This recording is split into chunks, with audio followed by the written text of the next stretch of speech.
What is up? This is the War Dog. Welcome to Comic Books Theater with my main man, JR. What's going on, JR? What's up, War Dog? Same old, same old. Just rocking it here in the dog house.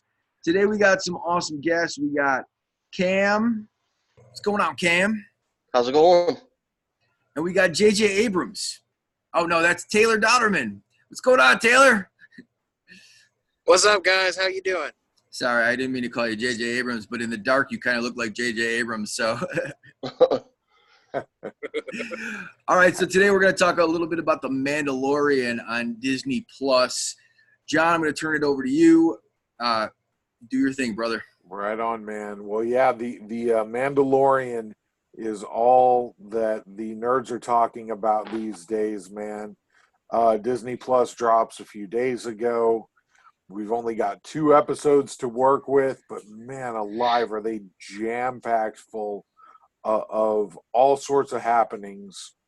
So just before we go any further, just going to let everybody know, this is full of spoilers, guys. If you tuned in to our show today, no, we're talking about both episodes. If you're not caught up on both episodes, pause right here. Go watch both episodes, then come back to us. You have been fairly warned here, okay? So anyway, yeah, man, we start out with the Mandalorian, and from my understanding, and this is from watching both episodes and doing some research through YouTube videos, that the Mandalorian is set 9 years after the fall of the Empire. This is not Boba Fett, but is a member of his race. So you get the Mandalorian armor in there. Cam, I'm going to shoot it over to you, man. Very first episode, what grabbed your attention? What hooked you? That it was like a Western show. It was like, just reminded me of a Western. From the very first part, from the bar to the end of the episode. It felt like John Wayne walking into the saloon. Yep. I'm with you there 100%, man. I'm with you there 100%. Whenever he walked into the cantina, and yeah, it was good stuff. Now, Taylor, did you catch any of the Easter eggs or anything like that they threw in there in that first episode? So I didn't catch a whole lot of Easter eggs in the first one. There was the one thing, it's not really so much an Easter egg, but the one character, that IG assassin robot dude, he seemed very much based off of that IG-88 from the movies. I'm not sure if it's the same robot or just another one from that line. I think he's IG-11. Okay. Yeah, I mean, with this, I think there were a few Easter eggs that were kind of peppered in here and there. I mean, the most obvious one for the first episode was getting frozen in carbonite, and then seeing all of his queries frozen in carbonite. That I thought that was pretty cool of them to do, as the flashback to Han Solo getting froze. I also kind of liked the look of the stormtroopers. How they did, in the movies, a lot of times they're just super clean. They're all the white, black, very clean, no issues. And then you really are reminded that it's been several years since the fall of the Empire, because these Imperial stormtroopers, they're looking a little worse for wear. Wouldn't you agree, Todd? Yeah, I think so. I mean, they look like they're on the planet that they're actually on. Back to the whole carbonite thing, that that was one of the things that actually annoyed me a little bit. I mean, not so much to the point where I'm going to say I hated the show, but the whole idea, like when Han was frozen in carbonite, it was kind of like a unique thing, right? They even kind of said like, he's no good to me if he's dead, right? And so using that, I could see kind of doing having a flashback to the original episodes, but I don't know, it kind of felt a little bit cheesy. It kind of took a little bit away from that scene. But overall, I can get over it. It's one minor little nitpick that I would have had out of this first episode. I mean, and John, you were saying like there's some nitpicks. I mean, what were some of the nitpicks that you had on these first couple episodes? Well, I'll tell you that again, like you said, Todd, thoroughly enjoyed both episodes. Okay, that being said, yeah, there are a couple of things that I looked at my wife while we were watching together and just kind of, did one of these. Yeah, that doesn't work that way.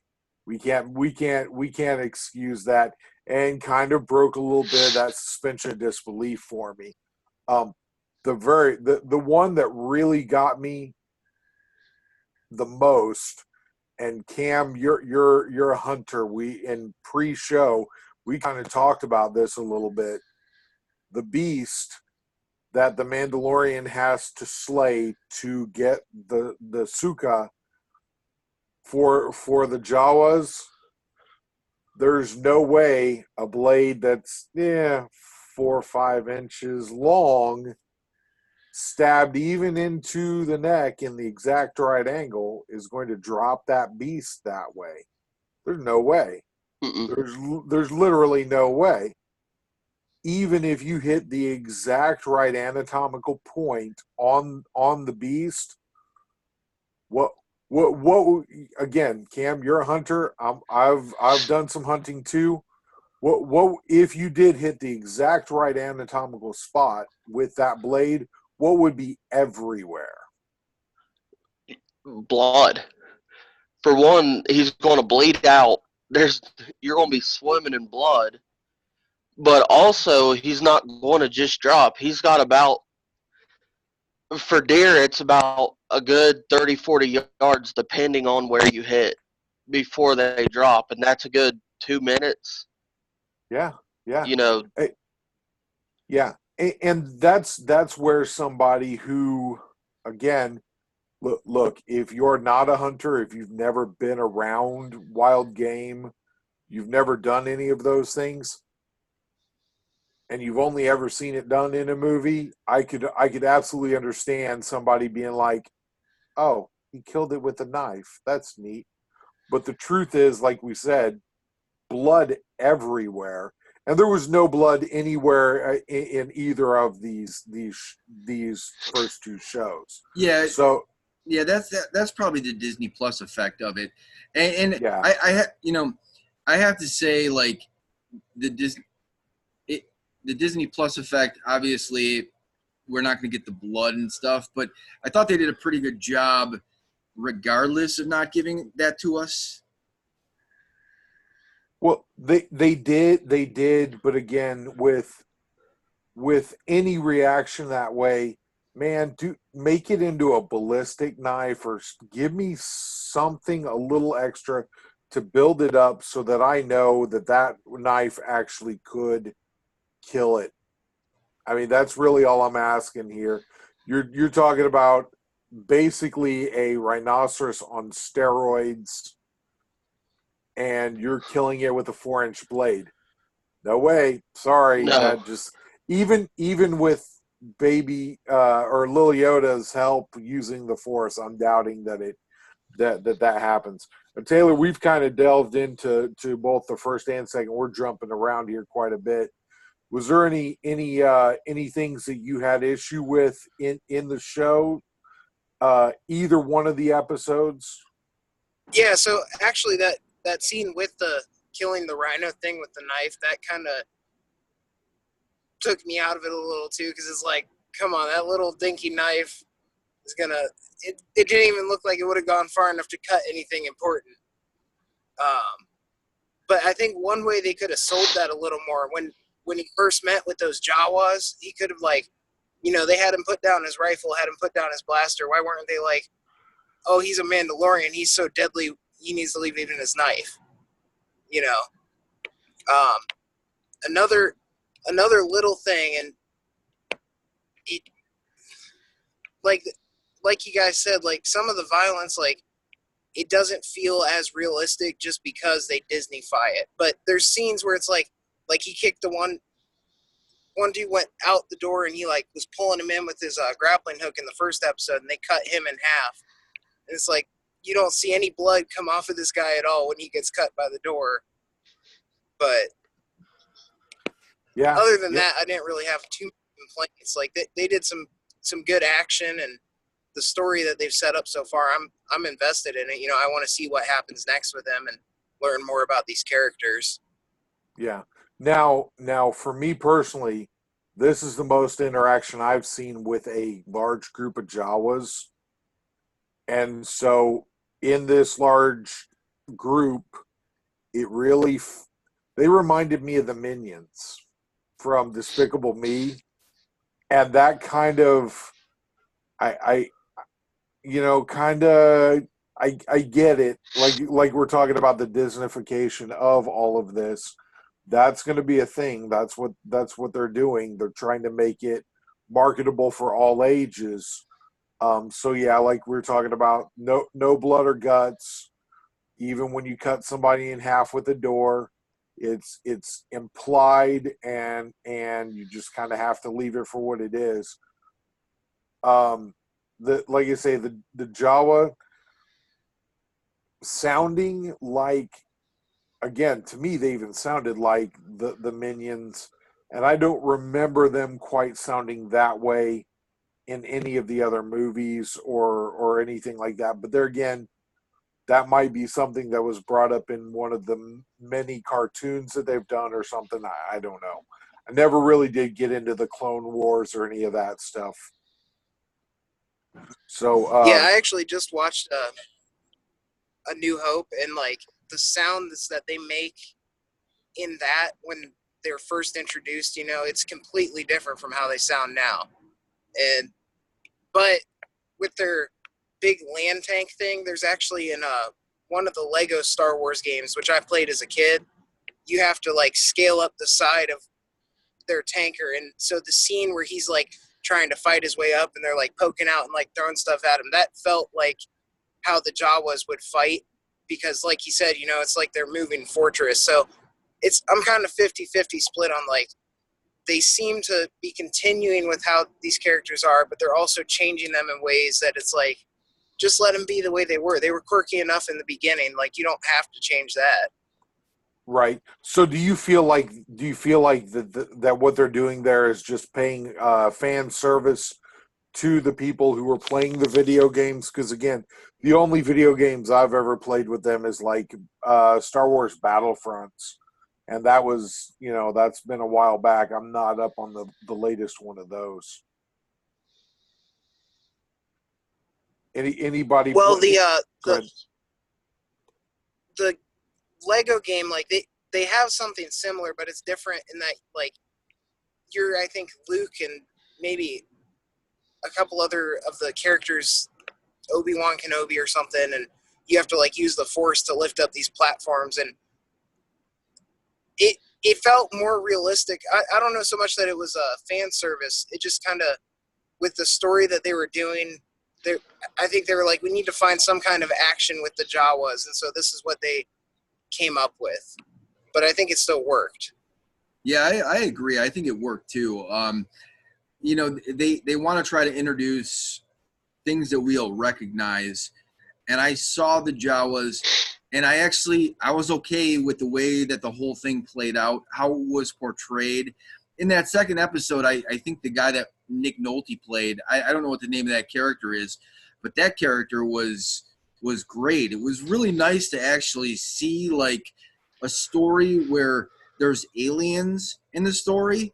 I think that's one of the problems with the other two newest Star Wars movies is that Star Wars diversity in Star Wars is almost more diverse character, like diverse races of aliens, and so when you try to meet diversity demands, I think sometimes you lose in a Star Wars type movie some of the aliens that you're going to get. You want to have so many of a female gender and so many of this race and that race. And then, well, what do you sacrifice? You sacrifice the aliens, and the aliens are what really made Star Wars special in my eyes. And I think in The Mandalorian so far, even when he walks into the bar, there's aliens in the bar, and this IG unit is really cool. So it's nice to see. It seems like Jon Favreau kind of grasps Star Wars more so than Kathleen Kennedy, I'm going to say. And I think Jon Favreau just really flies under the radar for his genius, because he's the one that started off the whole Marvel thing, and now he's writing The Mandalorian. I mean, why isn't this guy the president of Lucasfilms? That's a legit question, actually. I don't know what to tell you on why not, but obviously we don't make those kind of decisions for them. But yeah, I do believe that this is as good of a first two episodes as they could have hoped for. And you are right that a lot of times with Star Wars, the diversity, like you say, it what set it apart from Star Trek and let's say Firefly and all these other sci-fi type epics was the diversity of the way the aliens all looked. If you're going to go Star Trek, almost everything is a human just with a different paint on, a different body paint on, or a small prosthetic on the ear or forehead, those kind of things. Star Wars, man, you're getting slug monsters and stuff like that. You know what I mean? Or my wife called the mounts that they had to get to the base where the asset was kept. She called them tadpoles with legs. So I'm like, they kind of look a little more like piranha, but that might have been because I saw them trying to chew arms off and stuff. Maybe that's why I thought that. Well, but, if you remember, sorry to cut you off, but if you remember when we were kids, right, and they sold Star Wars figures. I mean, I had like Bosk the Bounty Hunter figure. I had IG-88. They showed up in the movie for like a minute, right? But they were interesting and cool looking characters that we went to the store and we bought these action figures. Do I really want to go to the store and buy Rose Tico's action figure? No. there's nothing, I'm not a big fan of Rose Tico's character. To me, Rose Tico is the Jar Jar Binks of this sequel series. Well, sorry to offend anybody, but go ahead, John. It's okay. All of us Jar Jar fans will just continue to be offended perpetually. But yeah, those are actually the ones for our collectors out there and our spec buyers. Those are ones to grab a hold of, because there were obviously aren't that many of them produced, and they'll be the ones that'll be worth the most in the end, because nobody's got them like they're keeping all of their BB-8 figures in mint on card, and I'm saying that a little tongue in cheek there, but you actually bring up a great point about all of the different characters, and that actually brings me to a point that, again, doing the research for tonight's show, there's one race in the entirety of Star Wars that does not have just an epic backstory, a planet of origin, literally tons. Now, of course, there's going to be tons of fan fiction out there for them, but there's not going to be any actual canonical information for folks to go back and look for. With with the asset coming in through episode 1 and 2, and for lack of a better term, because we don't know what species it actually is. There's actually not a name for the species. I think it's Mogwai. See, yeah, that's as close as it gets, brother. I'm telling you right now. There are only 5. This will be the 5th actual appearance of the species. That's the same as Yoda. So, for lack of a better way of calling it, we'll call it Lil Yoda, because what else do you call it? You know what I mean? But anyway, with that being said, no species name, no planet of origin, and no way to know exactly how far back the species goes. You guys can look it up. There's just not. Even in the non-canonical stuff, the legends that when Disney bought the property said all of these backstories that are paperback books that you can go out and find, at 50 cents a piece in used bookstores. All of that is lore and legend. It's not. It's no longer based in fact, because we don't want to tell that story. Anyway, so you even include those, and there are only 5 appearances of Yoda, including this one. Anybody else find that a little odd? Or is it just me? And that's not rhetorical. If anybody wants to jump in, if anybody knows more about the race of Yoda or any of the planet of origin, I am all ears, because I couldn't find anything. The one thing that I guess really stands out is that Yoda was always alone. He wasn't. He had no other members of his race with him. Not a female, not a male. Well, in I believe it was the Phantom Menace, there was another on the actual Jedi Council. That was it. In the movies, those are the only 2. Yeah, but they were both on the Jedi Council. Wasn't it like a peach skinned, like yes, with big ears? Yeah, well, but they counted them as the same race, even though they didn't give a name for the race. So it's like Obama. Right. All right, sorry. You better watch it. You're gonna get. I know I'm pissing off everybody today. You're gonna get involuntarily suicided if you don't watch it. I know. Anyway, I think go ahead. In some of those books you were talking about, the legends, I'm pretty sure there was a female that like married Yoda at some point, like in one of the stories set like years and years after or before or something like that. They had something where there was like a female one that he was with. I can't remember what it was. It was a book I read from my local library when I was like 10 or 12 years old. I do know, because he was a Jedi, he wasn't allowed to be married or, have, I guess you could say, a girlfriend, but he was able to be like in a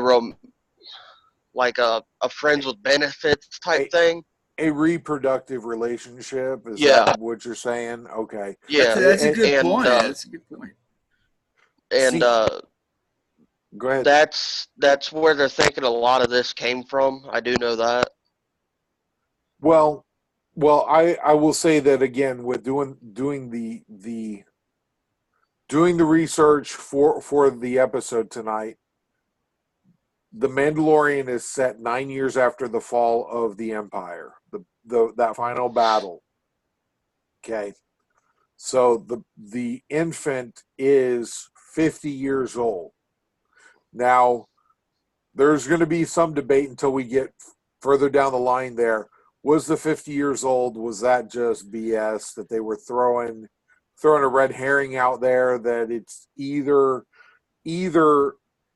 it is not 50 years old, or maybe it's older because that race ages much differently than everyone else does? Yeah, I think that's what it was. I think it's because they live longer, so being 50 it would make you a baby. What's really interesting is is this Yoda's baby? You guys got me thinking about that now. Like, could Well, this be?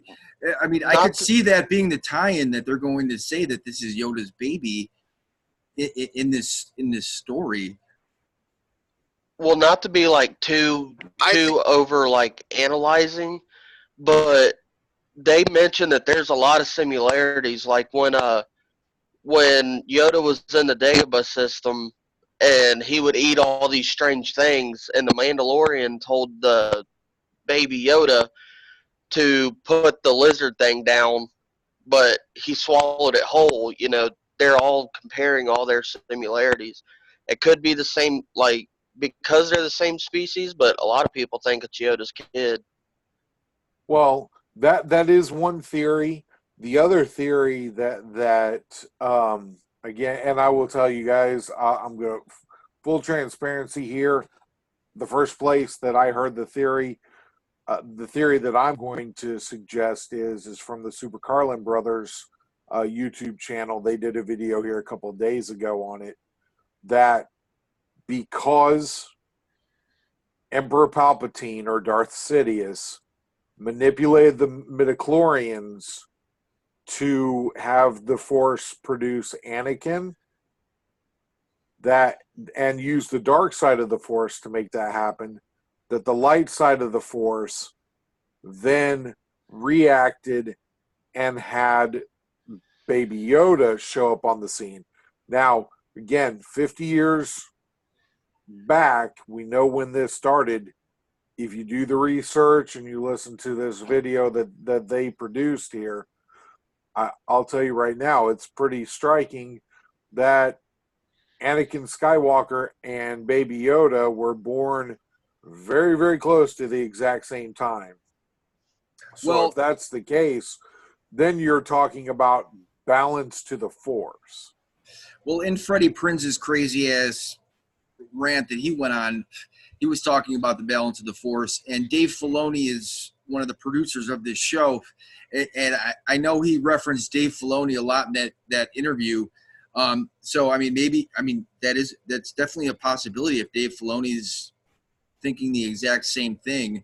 I don't want to say Freddie Prinze is right, because there's many different areas that I've seen where the Force was out of balance, but it's an interesting concept because if this is Baby Yoda being born at that time, then it makes this story even more interesting, I think.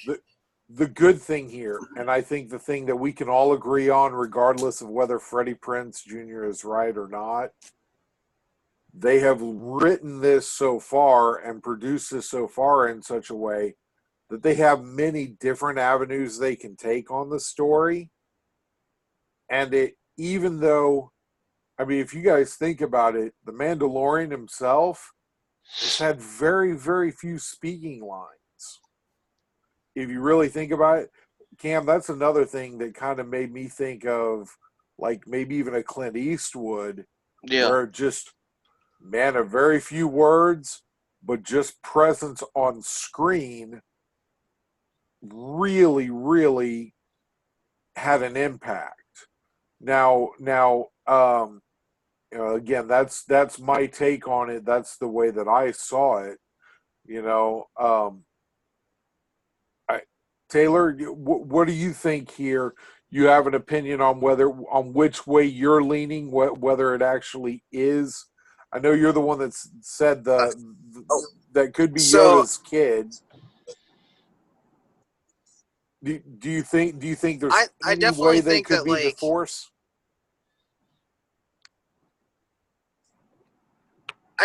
I'm not sure which of those two I'm leaning towards.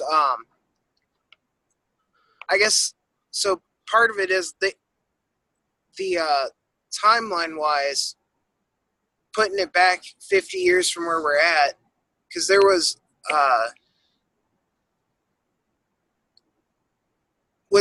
Darth Vader only 40 years old in Jedi? That's the math that I'm hearing. To be honest with you, that's the math that I'm hearing. And I mean, if you think about it, he was a rather young father. You know what I mean? Yeah, So being a rather young father that way, maybe, I don't know. I think that I like the idea that it's the balance between the Force, because it kind of fits narratively with the greater Star Wars universe. How there's always a light opposite of the dark. Um, but I don't know, because if that's the case, then Yoda was obviously very into the whole Jedi Order at the time that this child was born, because Anakin, he was only 10 years old in Phantom Menace, but so 10 years before that, I feel like Yoda, he's been with the Jedi for hundreds of years, right? So I guess they might dive into that whole idea of like he can have a relationship to have a baby but not actually develop feelings. But I think personally the idea of it being part of the Force works better, even if that's something to do with Palpatine messing with stuff, because it kind of offsets so that Anakin's not the only Force user that's ever like just been impregnated into the mother without a father being present. Right. Well, What- the other thing, go ahead, Todd. What's kind of funny about this whole thing is that not only, I mean, if this is Yoda's child, not only is Han Solo a deadbeat dad from because he ditched his son, but now we've got Yoda's a deadbeat dad as well. So basically this is going to be actually Anakin was a deadbeat dad as well. So I mean, basically this is a story of deadbeat dads leaving their kids, and so now and their kids end up screwing up the whole universe in some way or another. So what you're saying is Star Wars is intergalactic Jerry Springer. That's what it's starting to what look you're like. saying. If this is Yoda's baby, I mean, Yeah. Well, I like the idea of the unintended consequences of Emperor Palpatine's meddling. I like that because let's be real here, that a lot of times in real life you got the best of intentions, but you have unintended consequences for those actions. To me, that's where I look at it and I'm like, well, not that he had the best of intentions, because he was manipulating the Force, but he, as much as he thought he knew about it, I don't think he knew that would happen. You know what I mean? But there again, maybe that's just the way that I watch it through my eyes. You know what I mean? And that's the reason why I like bouncing these ideas off you guys. The whole balance of the Force thing just, I don't know, it annoys me a little bit. I mean, you would think that there should always be more good in the universe than evil. So it's I don't know, the balance of the Force thing is just, it's kind of cheesy to me that, okay, we're gonna have somebody good and then all of a sudden we're gonna bring in somebody evil. Like, we had Adolf Hitler, but there was a whole bunch of really, really good people that were stronger and destroyed his evil. And I mean, the world isn't perfect, but it's pretty good. I think kind of the reason it's not so much like each bad guy is like one-to-one with a good guy, but it's almost that like the universe itself, it doesn't choose a side of good or evil. It just produces enough for neither one to completely take over. So, almost like a duality type concept well, thing. and so the way that I would understand that, or the way that I would picture that in my mind is as a seesaw would be, where you're trying to find the right balance. Yes, it's almost always going to be completely out of balance, but you're always striving to equalize it.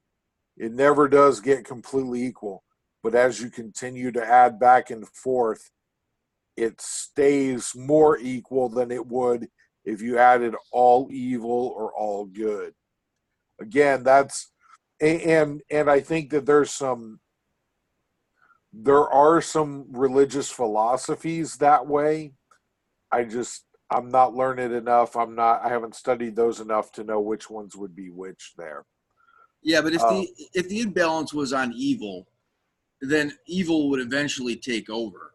I mean, but you know. but not if the Well, but they universe do. is. Like Go when ahead. there's the Empire, the First Order. They have periods of time where evil is running the show, but at the end of the day, the Jedi Order, they didn't end up lasting. The Empire didn't last. I'm sure that the First Order is probably going to end up ending at some point. Like it never sticks with one or the other for too long to No, where you're it's complete here. yeah, you're right.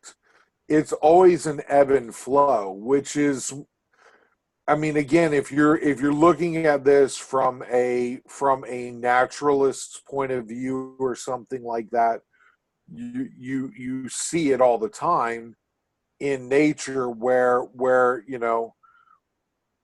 you put something in water. I'm a water guy, okay? That's what I do for a living. You put a certain chemical in the water and you watch it disperse and equalize over the full amount of that water. You see what I'm saying? It doesn't start equal in every part all immediately, but you put the drop in, and as that drop it disperses.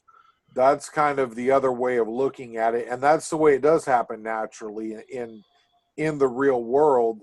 That's the reason I say yes, striving for balance, but I don't think they've ever said it's always completely perfectly in balance. That it just strives to be in balance. Cam, Right. do you have an opinion on that as far as whether we're just nuts for thinking that the universe is, at least in the Star Wars universe, it's trying to strive for balance? I mean, no matter what, there's always going to. It could strive for balance all at once, but the Empire was in charge for a little bit. Then Han Solo and all them, they defeated the Empire. Then the good was in charge for a little bit, and it just kept going back and forth. There won't be any balance, no matter what the universe or force tries. Like, and I think they sort of showed that, like, really good with everything that happened. Yeah, I mean, part of the storytelling, and Todd, you're a writer, you know this. You have to have conflict, you have to have imbalance. But and so maybe that's you think maybe that's where you're getting off on Freddie Prinze Jr. and some of these guys saying that that there's balance in the force, that because I mean, like you say, you're a writer, there's no such thing as real balance, otherwise there's no conflict. No, well, first off, I mean, Freddie Prinze's explanation of balance was just stupid. He said there was the Emperor and Darth Vader, and then he said there was twins, Luke and Leia, and that was balance. And so, I mean, that was my biggest thing. I mean, okay, if you're gonna say balance, fine, whatever. But he said 2 and 2. Right, but at the time, I mean, there was hundreds of Jedis. I mean, now you could look at it from the perspective of Palpatine is stronger than everybody else, right? So he might account for 100 Jedis, but the way that Freddie Prinze had said it was 2 and 2, and I mean, he even said it in the video. Go back and watch it. He's like 2 and 2, and if you don't believe it, you're stupid. Fuck you. So I mean. I think the whole balance of the force thing it is an interesting concept. It's kind of like yin and yang. There's always going to be good and there's always going to be evil. And like you said, John, I mean, I don't know if there's ever perfect balance. If there ever is perfect balance, then we're not going to have any more Star Wars movies because they're going to be pretty damn boring, right? We need some imbalance in the. So I mean, maybe George Lucas knew what he was talking about with that. He's like, screw it. We need some bad guys, or else what are we going to have? Friends? It's going to be a one great big long Seinfeld episode instead of exactly instead of our Jerry Springer 7-part series. But so far the Mandalorian, I think it has been a pretty big success. I've actually enjoyed it. I went into it a little bit like skeptical. I didn't.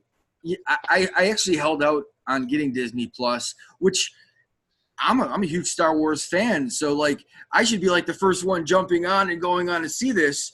And I was like hemming and hawing.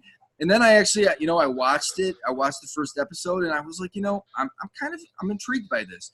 I like this storytelling. It actually feels like a story. And that's what I think is kind of missing in these last two Star Wars movies is that Star Wars was a story and they told a story instead of being like flashy and, hey, we're going to give you all these big space battles and blah, blah, tell me a story about these characters. And maybe TV is the right way to do it. But so far, I think that they've done a pretty good job. I look forward to number 3. I can't wait to watch it.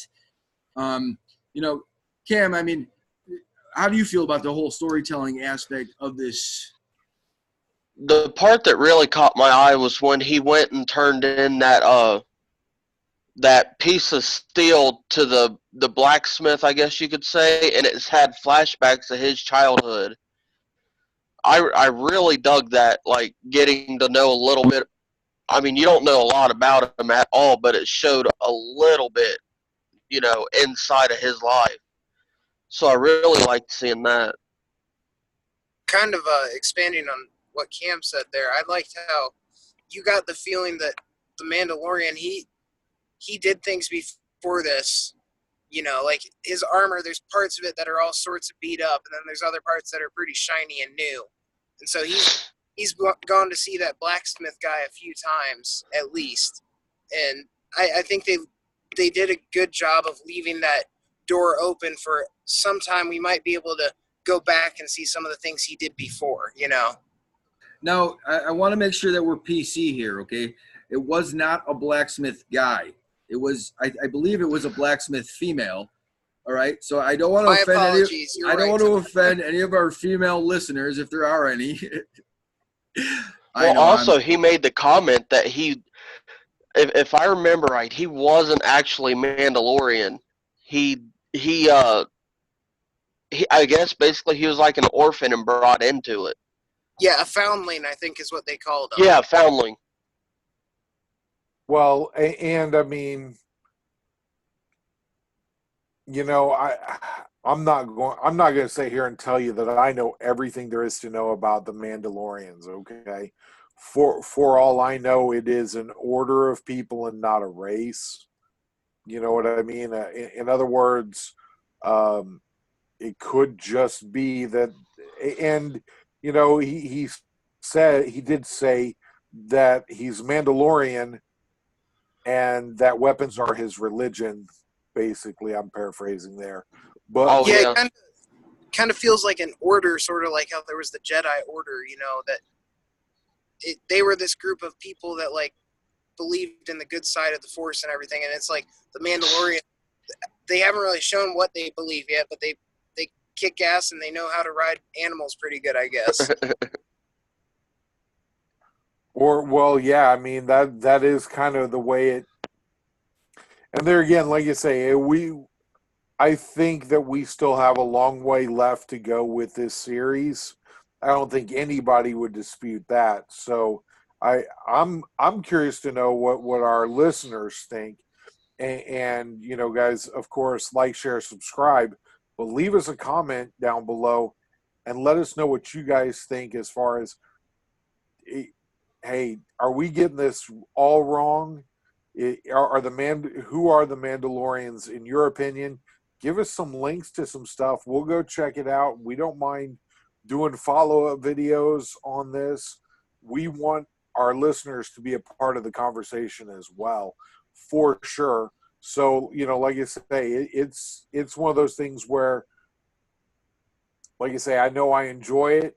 I just know that this is one of those areas for sure.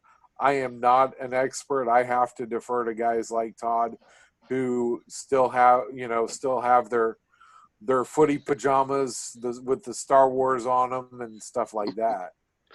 Oh, you're damn right, man. I had all the Star Wars stuff. I had the sheets and the comforter and the pajamas. So yeah, I'm a Star Wars fan, and in this Mandalorian series definitely gives me some hopes that there's potential for good future Star Wars. I like to listen to a lot of YouTubers and stuff, and get. I don't care about spoilers and everything, so I've been listening to like the Rise of Skywalker spoilers and stuff, and I mean that just sounds like a total debacle. And I think that Jon Favreau and Dave Filoni really got it right with this series, and I hope that it continues to progress and do well. One of the things that really it just blows my mind a little bit is that with the original Star Wars trilogy was a trilogy and a trilogy, right? And then Disney bought this, and they had Marvel, and Marvel was a huge success. And they go and they say, and once again, I put this at the feet of Kathleen Kennedy. It's like, we got to do another trilogy.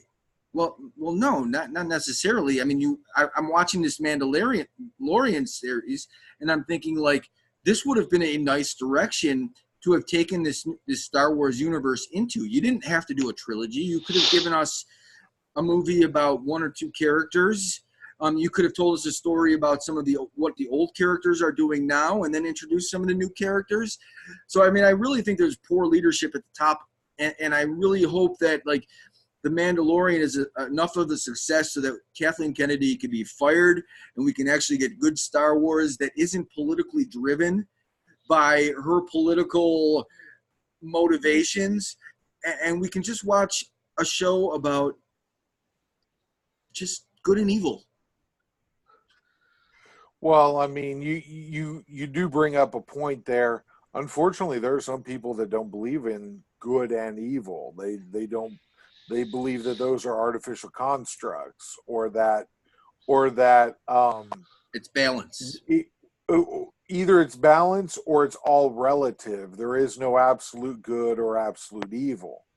And those are some pretty deep, pretty heavy topics. If we get it, we could delve into them. I think we'd be here another 16 hours or so if we did. But I mean, like you say, those are worldviews of some people, and you got to kind of let it be what it is. You don't have to necessarily root for people you disagree with, but on the flip side, you got to acknowledge that they're there. Well, go ahead. I've heard a lot of people say that comic books are politically driven, right? And I've read like 1,000 comic books, and I can swear to you, like 10 of the comic books that I've read, I've actually felt like, oh, yeah, this is political garbage, right? So 1,000 comic books, 10 of them. So, I mean, can I say that comic books are really politically driven? No, I don't believe that they are. Usually, what makes a good comic book is you got a hero, you got a villain, and they fight each other. And if the villain is really cool, right, and you like the hero, then you're rooting. You're rooting for a good series, right? I think, like, I've watched a lot of things on Kathleen Kennedy, so I can. She's definitely politically motivated, and I think that she's brought her politics into these last two Star Wars movies, and so I mean like Rey, for instance, is like a Mary Sue. I mean, let's face it. At the end of The Last Jedi, she lifts up a bunch of rocks like it's nothing. Luke couldn't even lift a little tiny rock. We've been taught for years and years and years that Jedis need training, and all of a sudden now we've got Rey. Now here's the one thing. I mean, in the next episode, I mean, if they make Rey out to be the greatest Jedi of all time, then that makes sense, because she is, to this point, the greatest Jedi of all time, right? I mean, she's more. Sorry to cut you off, Todd. Oh, go ahead, man. Tying off of that, I did think that one of those moments that kind of made me like do a double take, and this might be, it could be shown that it made sense. The Baby Yoda guy in Mandalorian was 50 years old, so maybe he's done, or she has done stuff like this before. But it kind of felt like it was a moment of duress, and they actually like made it make sense that the baby Yoda was able to use the Force at that time. Versus like what you're talking about in Force Awakens, it was just kind of like that battle with Kylo was her and him, drawn out, and it's like if that danger had been felt, I feel like she should have had something with the Force earlier on in that fight. Look, I agree. I agree with you. Now I'll say this too. We're getting back to Baby Yoda here for just a second. The race that Yoda is and this baby is, if you look again, if you do the research, all the appearances of this race are all strong in the Force. Like you say, the two that you see in the movies are on the Jedi High Council. Both of them are. And then this one, as an infant, is able to wield the Force in a way just like it's barely able to walk. You see it stumbling around, falling down. It can't walk, but it can use the Force as good as anyone else can. It seems like, Yeah. And it's like it's a natural thing for that race. Possibly, that's something else that they may end up exploring and that may be the sleeper for the whole series right there, is that we actually start to get backstory on Yoda's race and find out that they just basically have that gift of the use of the Force, I think that would be good. And then I guess the other thing with Todd, I agree with what you're talking about, where this is Star Wars. It doesn't need to be political. And in my experience, there's two kinds of storytellers. There's the ones that they tell a story that shows multiple sides of what they're telling, and you can build a whole picture from that. And then there's other ones who go in specifically, I only want to show this side of what I think about this issue, and the rest of the sides of the issue don't really matter enough for me to show it in my movie or show. And I'm glad that we're finally getting some stuff that's going to show more than just one side of things now.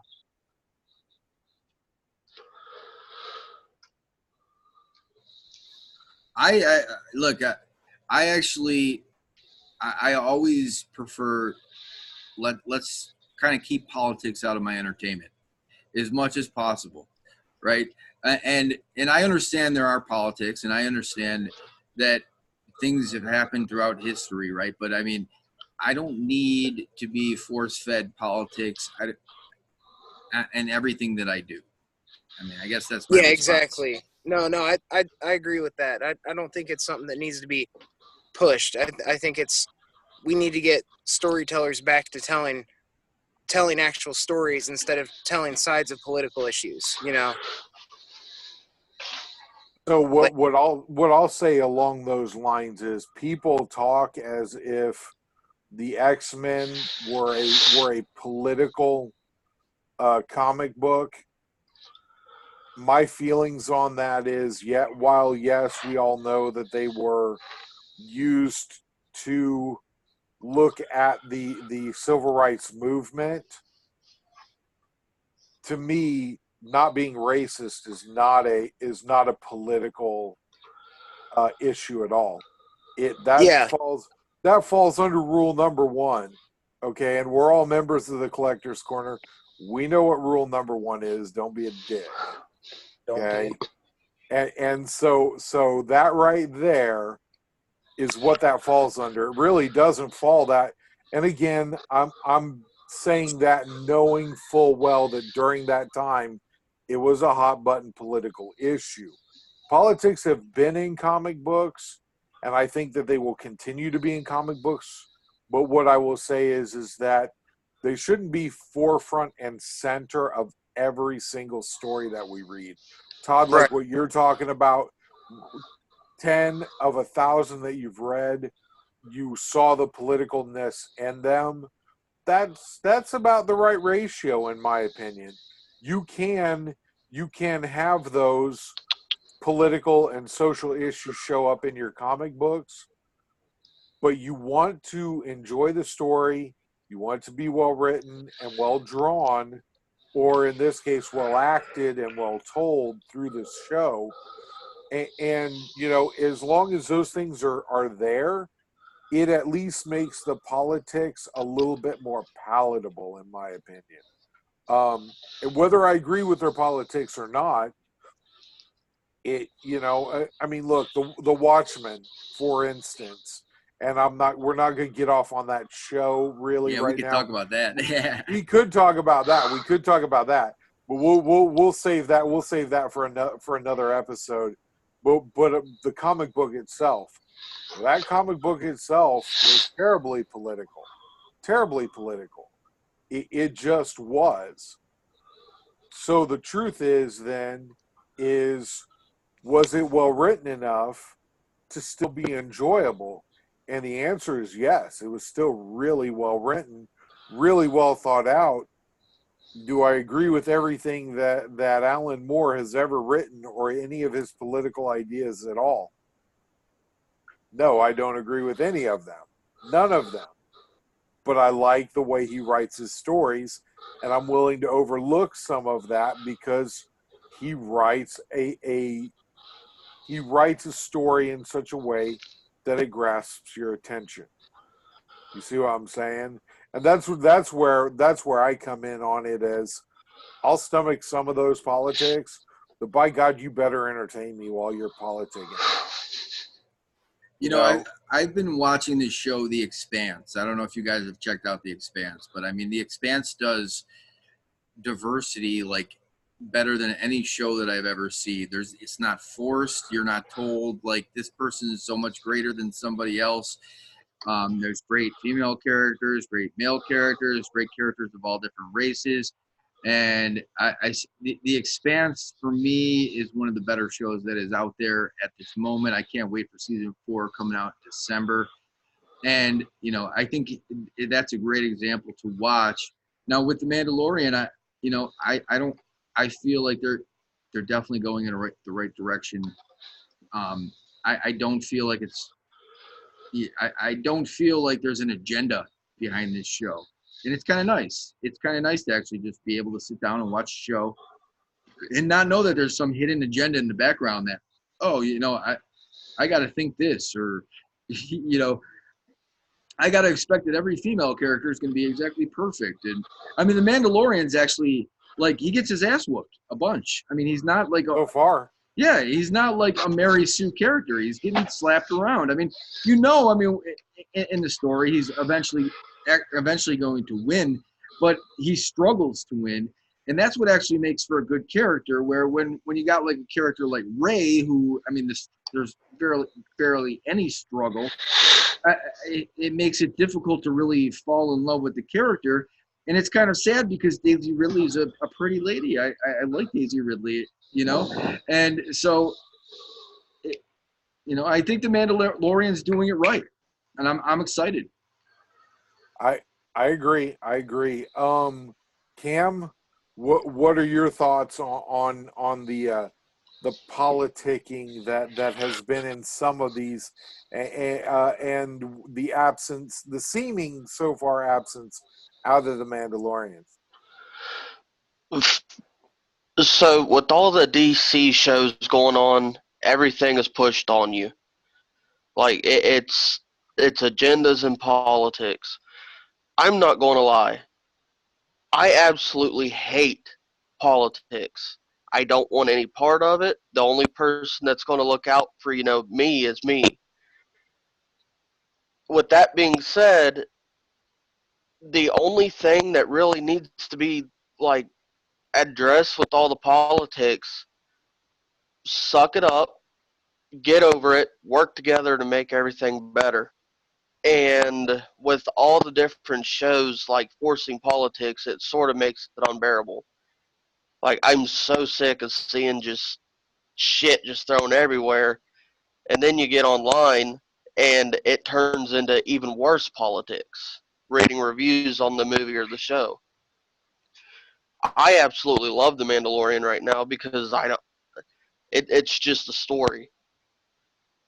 So I tend to agree with that. That so far it does feel like just a story. Now again, Some people that are extra skeptical may say, well, just wait for the other shoe to drop. It's there somewhere. Some people would say that, like I say, I'm to the point myself that I'm okay with it as long as the story is okay. I will just grin and bear it. I think with Favreau writing this, I think we're safe. I think we're actually going to end up getting a really good series. Like I said, Favreau started the whole MCU, right? He did Iron Man #1. This is the guy. I'm putting my faith in him to save Star Wars, and I can't imagine a better person to put my faith in. Yeah, I'm digging all the guest characters too in this Mandalorian series too. Jon Favreau, he did Elf, and like everything he's done since then, I've enjoyed it. Like, you know. So, but another thing is with Disney, like there are certain drawbacks, and we kind of discussed quite a few of them, but there's other benefits that come with it too. Like they've got the money to do these awesome CGI shots that look like it could be in an actual movie in the theater, and they've got the money to, we're going to make these cool costumes and all these different aliens and stuff, which is something that is more of a positive of being with Disney, I think. Yeah, I think. I'm not sure what you guys might think. No. I mean, I think you make a good point. I mean, in one regard, Disney having this, you have faith that you're going to get something that's visually appealing. They just got to get away from the whole politically driven stuff and just go to telling stories, and then using this visual art that they've mastered to make awesome movies. And The Mandalorian, I think, is an example of what they could do. About that. Yeah, absolutely. Yeah, and if that's a sorry. If that's a sign for what they can do with like the Marvel stuff that they're planning to do with like Loki and the WandaVision and things like that, if they're gonna keep that level of budget up with it and they decide to keep focusing on actual stories, I think that the Disney Plus stuff could be a positive, but I'm still not convinced that it's going to completely outweigh losing all the Marvel shows on everything else that they've canceled over the last couple of years either yet. I'm still on the fence there. Well, that's a whole discussion in itself. I mean, yeah, it sure is. Yeah, I don't want to derail the conversation. So I don't think you could derail it. I think you could end up making it last for like another 2 hours if we were going to talk about the Marvel stuff, because like coming out with a Black Widow movie at this point to me is like nonsensical. It's just it's too late. You missed your boat. But John, yeah, they waited. Oh, sorry. Go ahead, Taylor. Way too long for that. I think the Black Widow they that's something that they should have done back when like Iron Man 2 was coming out, but that's a whole nother discussion. But yeah, I think Jon Favreau is a good choice for this. He did that live action like Jungle Book or Lion King or something too, didn't he? Yeah, he did the Lion King. He's kind of got that. Yeah, so he's got that experience with how can we use the CGI to help tell a story, and then, like you said, like he was the guy that started Iron Man, and so he knows, I think, what he's doing versus some of the other choices that they've made with director. Yeah, Favreau seems a little bit more like grounded, and so him doing a series, I think, is a great idea, and I hope he does more. I would be for that. I can't say I would be against it. Like you say, the last two movies have been lackluster, and so far this series is hitting it out of the park for Star Wars. So that's the first time I ever heard you say anything negative, John, about Star Wars. You must have slept through all of those Darth Jar Jar talks that we had, didn't you? No, I remember. Actually, I was watching one video and they brought up they were talking about the most powerful Star Wars characters, and they mentioned Darth Jar Jar and how maybe he was like Darth Plagueis or whatever, the Wise, and when I heard that, it's still almost like a sad thought that, darn, maybe this character would have become interesting. That's my main like of the character, is that lost potential that we all, until you've done the deep dive for Darth Jar Jar, you don't understand the loss that we collectively as fans have suffered, that Darth Jar Jar did not become an actual thing. Dude, I mean, that's like an Eddie Murphy comedy special. I mean, could you imagine going to the next Star Wars movie and all of a sudden Jar Jar's just laughing like the Emperor, like he's a bad guy? I mean, oh my God, that would be that George Lucas would have dropped the biggest joke on us of all time. And you know what? He'd be like, Misa gonna force you now. dude. I mean, he did the same thing with Empire Strikes Back, right? I mean, you were watching it, and all of a sudden, right at the very end, Darth Vader says, "I'm your father," right? So, I mean, the whole Darth Jar Jar thing. I mean, I think there's some traction to that. And like you said, I mean, it was just social media destroyed this, and George had to rethink his plan. And He got it. Look, to me, this is the very, very first instance of what we today call cancel culture, where the nerds got too uppity about it. They freaked out, and halfway through the story, they knew there were going to be 2 more installments in the trilogy.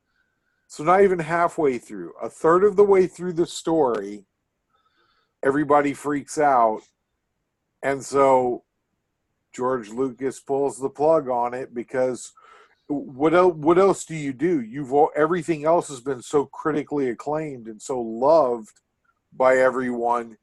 And then you've got the one sore spot of Jar Jar Binks. Of course you're going to change it. Of course you are.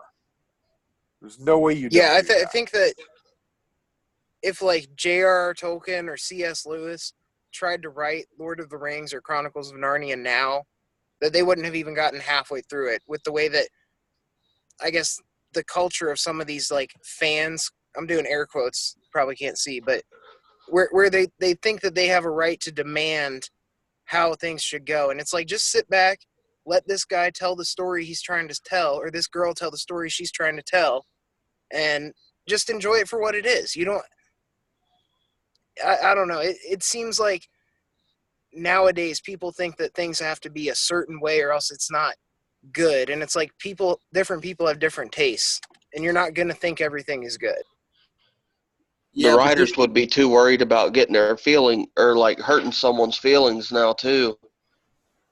Yeah, but on a contrary, I mean, The Last Jedi, one of the things, like, I watched The Last Jedi twice, and one of the things that occurred to me the second time that I watched it was, did Rian Johnson, the director, writer, even watch the other movies and pay attention? Did he watch the last movie that came before?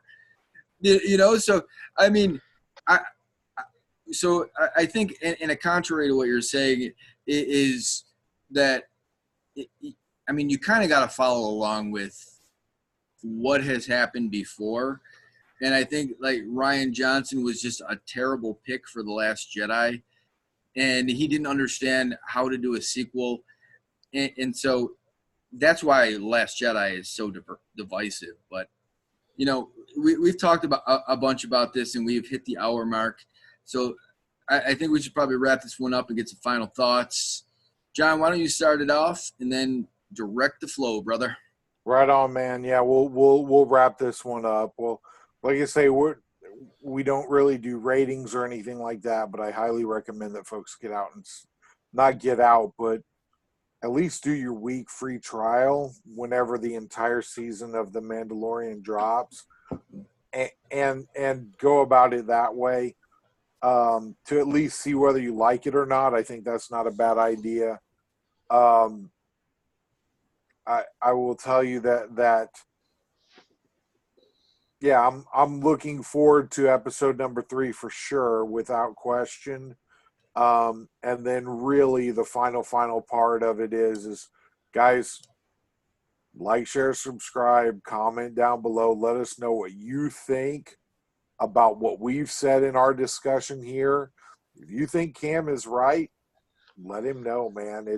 It's encouraging to hear that from people. And so definitely, and if you see somebody that you know likes stuff like this, sling them a link. Let them know what's what. Taylor, this is your first show with us. Cam's a repeat offender.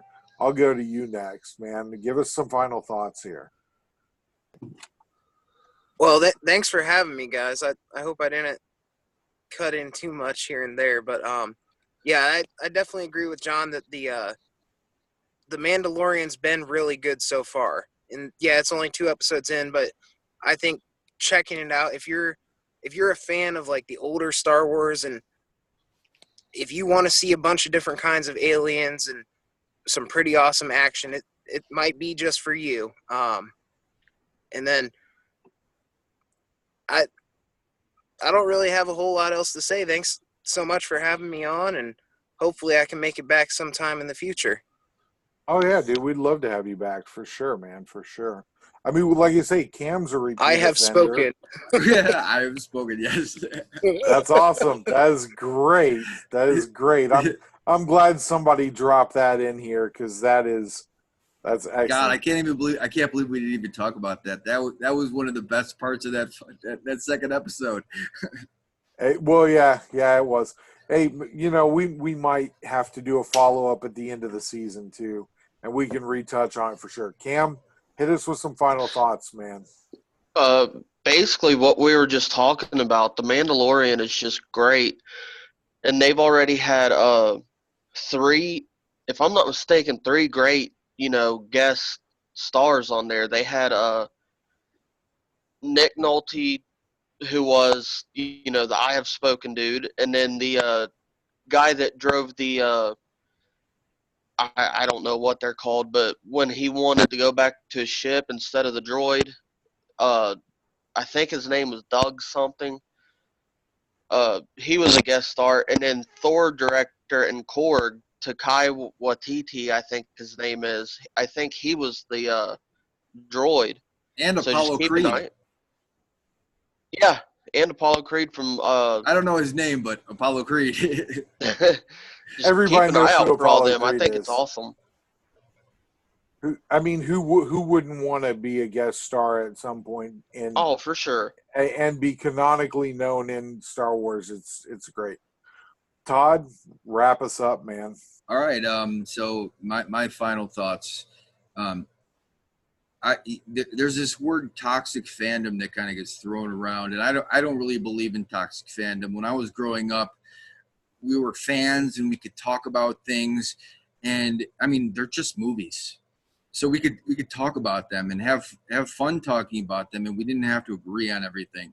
I don't believe in toxic fandom. I think it's a media driven type, another way for people to try to separate us. You've seen here, a bunch of us got together. We just talked about Star Wars, and it's fun. It's fun to talk about this stuff. So, keep talking about this stuff. And if you like it, talk about it. If you don't like it, talk about it. Hey, that's what being a fan is all about. That's how we get what we want. So check out The Mandalorian. I definitely recommend it. I think it's good. I'm totally anti Kathleen Kennedy. So if we can support The Mandalorian and make it really successful, maybe we can get Kathleen Kennedy fired, and we could actually get somebody with a brain running Lucasfilms. But so I'm going to wrap it up with that. And, I apologize if I offended anybody. I love you all. I really do. So peace out, everybody. Be good or be good at it, guys.